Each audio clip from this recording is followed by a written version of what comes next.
Plan के मुताबिक इन्होंने एक हेलमेट को खिड़की से बाहर निकाला ताकि अगर कॉनिग आसपास हो तो वो इस हेलमेट को शूट कर दे और इन्हें उसकी लोकेशन का पता लग जाए। हालांकि कॉनिग इन पैतरों से वाकिफ था, इसलिए उसने गोली नहीं चलाई, जिससे इवान और केलिकॉव को लगा कि शायद कॉनिग आसपास है ही नहीं। पर जैसे ही इन दोनों ने बिल्डिंग के दूसरे हिस्से में छलांग लगाई, कॉनिग ने केलिकॉव को शूट करके उसे मार डाला। अब ये देखकर इवान को काफी दुख हुआ और वो उदास मन के साथ अपने बेस पर वापस लौट गया। अब निराश होकर इवान ने डनिलोव से बोला कि मैं उस जर्मन स्नाइपर का मुकाबला नहीं कर सकता क्योंकि वो मुझसे कहीं ज्यादा तेज और चालाक है। अब यहाँ डनिलोव ने इवान का हौसला बढ़ाने की कोशिश की और उससे कहा कि हम बहुत जल्द कॉनिग के ठिकाने का पता लगा लेंगे और फिर उसे मारना कोई बड़ी बात नहीं होगी।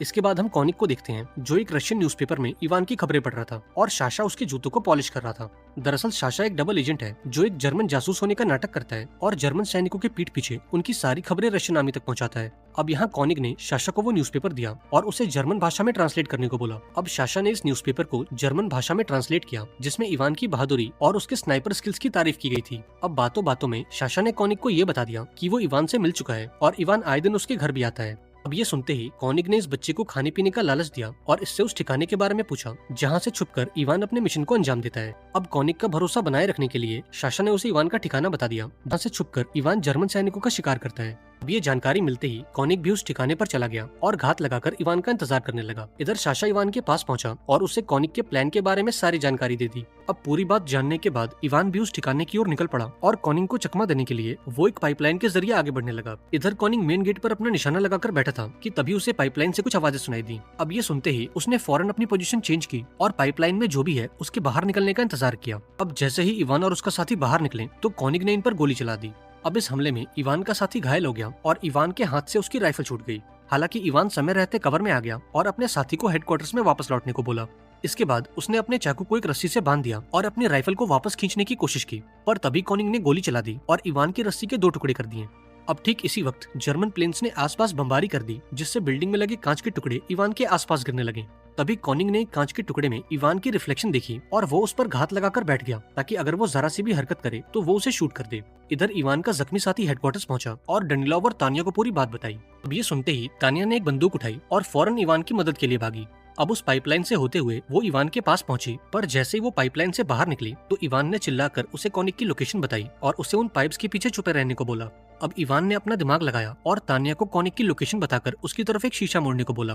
अब तानिया ने भी ठीक ऐसा ही किया और एक कांच की उसने कुछ सेकंड्स के अंदर ही कॉनिग पर सही निशाना लगा दिया था। इसके बाद इवान डनिलोव के पास पहुंचा और उसे न्यूज़पेपर में अपने बारे में छापने से मना कर दिया। यहाँ इवान ने बोला कि मुझे कोई वॉर हीरो नहीं बनना और मैं सिर्फ एक आम स्नाइपर बनकर इस लड़ाई को लड़ना चाहता हूँ। इस पर डनिलोव उससे कहता है कि तुम्हें वॉर हीरो बनना ही होगा क्योंकि तुम्हारी कहानियों को सुनकर रशियन आर्मी के सभी सैनिकों को मोटिवेशन मिलती है। इसके बाद डनिलोव ने साशा को बुलाया और यहाँ साशा ने इवान को बताया कि जब मैं कॉनिग के जूतों को साफ करता हूँ तब मुझे उन जूतों पर पीले रंग की मिट्टी दिखाई देती और आमतौर पर इस तरह की मिट्टी केमिकल फैक्ट्रीज के आसपास होती है। इसके बाद साशा उसे उस केमिकल फैक्ट्री तक ले गया और यहाँ इवान रशियन सैनिकों की डेड बॉडीज के बीच छुपकर कॉनिग का इंतजार करने लगा। अब इसी बीच इवान की आंख लग गई और जब वो गहरी नींद में था तब कॉनिग ठीक उसके सामने से निकल गया। अब इसी बीच हम एक जर्मन सैनिक को देखते हैं जो मर चुके रशियन सैनिकों के पर्स चुरा रहा था।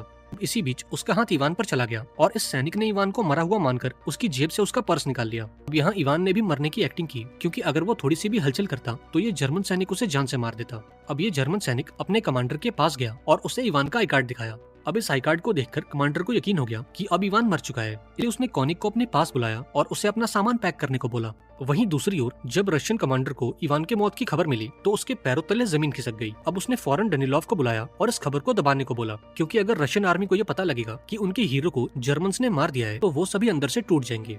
इसके बाद डनिलोव तानिया के पास गया और उसे इवान के मौत की खबर दी। पहले तो तानिया को यकीन नहीं हुआ, पर जब उसने जर्मन रेडियो पर इवान के मौत की खबर सुनी तो मानो उसका दिल सा बैठ गया। वहीं दूसरी ओर हम कॉनिग को देखते हैं जो साशा से अपने जूते साफ करवा रहा था। इस दौरान साशा की आंखों में आंसू थे क्योंकि वो इवान की मौत से काफी दुखी था। अब ये देखकर कॉनिग को उस पर शक हो गया कि एक जर्मन जासूस होने के बावजूद साशा एक रशियन सैनिक की मौत से इतना दुखी क्यों था। अब यहाँ कॉनिग उसे चुप कराते हुए बोला कि इवान अभी भी जिंदा है क्योंकि मैंने उसे अब तक नहीं मारा है। अब साशा की वफादारी को परखने के लिए कॉनिग उसे बताता है कि मुझे रेलवे स्टेशन के पास एक बहुत ही बेहतरीन जगह मिली है जहाँ से मैं पूरे स्टैलिन गार्ड को देख सकता हूँ और कल सुबह मैं उस जगह पर जाऊंगा और इवान को ढूंढने की कोशिश करूंगा। अब साशा फौरन डनिलोव के पास गया और उसे कॉनिग के नए ठिकाने के बारे में सब कुछ बता दिया। अब ये खबर मिलते ही तानिया फौरन स्टेशन की ओर निकल गई क्योंकि वो कॉनिग को मारकर इवान की मौत का बदला चाहती थी। अब थोड़ी देर बाद इवान अपने हेडक्वार्टर्स पर पहुंचा और ये देखकर सभी की आंखें फटी की फटी रह गईं। अब जब इवान को ये बात पता लगी कि तान्या कॉनिक को मारने के लिए स्टेशन पर गई है, तो इवान उसकी जान बचाने के लिए उसके पीछे भागा। वहीं दूसरी तरफ हम कॉनिक को देखते हैं जो छुपकर इवान का इंतजार कर रहा था। तभी उसकी नजर एक आदमी पर गई जिसकी पीठ पर एक स्नाइपर राइफल थी और वो रेंगते हुए आगे बढ़ रहा था। अब कॉनिक ने इस आदमी को इवान समझ लिया और इसके बाहर निकलने का इंतजार करने लगा, पर असल में ये आदमी इवान नहीं बल्कि तान्या थी। अब इससे पहले कि तान्या बाहर निकलती, इवान ने लास्ट मोमेंट पर आकर उसे रोक लिया और यहाँ इवान को जिंदा देखकर तान्या की खुशी का तो ठिकाना नहीं था।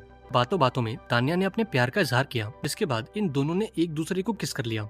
अब अगली सुबह साशा इवान से मिलने के लिए स्टेशन पर पहुंचा, जहां कॉनिक पहले से उसका इंतजार कर रहा था, क्योंकि अब तक कॉनिक समझ चुका था कि साशा एक डबल एजेंट है और उसने जर्मन्स को धोखा दिया है। इसके बाद कॉनिक ने साशा को जान से मार दिया और उसकी लाश को शहर के बीचों बीच लटका दिया। अब जब तान्या ने साशा की डेड बॉडी देखी तो वो गुस्से से पागल हो उठी और अपनी बंदूक उठाकर कॉनिक को मारने निकल पड़ी।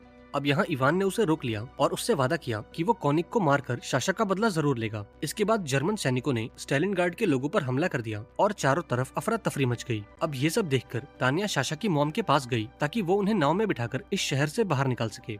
यहाँ तान्या ने साशा की मॉम से झूठ कह दिया कि साशा ने रशिया को धोखा देकर जर्मन सैनिकों से हाथ मिला लिया। इसके बाद ये सभी लोग नाव की तरफ भागे, पर बीच रास्ते में एक जर्मन मिसाइल सीधा तान्या के पास आ गिरी। इस हमले में तान्या बहुत ही बुरी तरह से घायल हो गई। इसके बाद एक डॉक्टर ने तान्या की जांच करके बताया कि अब इसका बच पाना इम्पॉसिबल है। अब ये सुनकर डेनिलोव का दिल टूट गया, क्योंकि वो तान्या से बहुत प्यार करता था और वो खुद को तान्या की मौत का जिम्मेदार मानने लगा। इसके बाद डेनिलोव इवान के पास गया और उसे तान्या के मौत की खबर दी।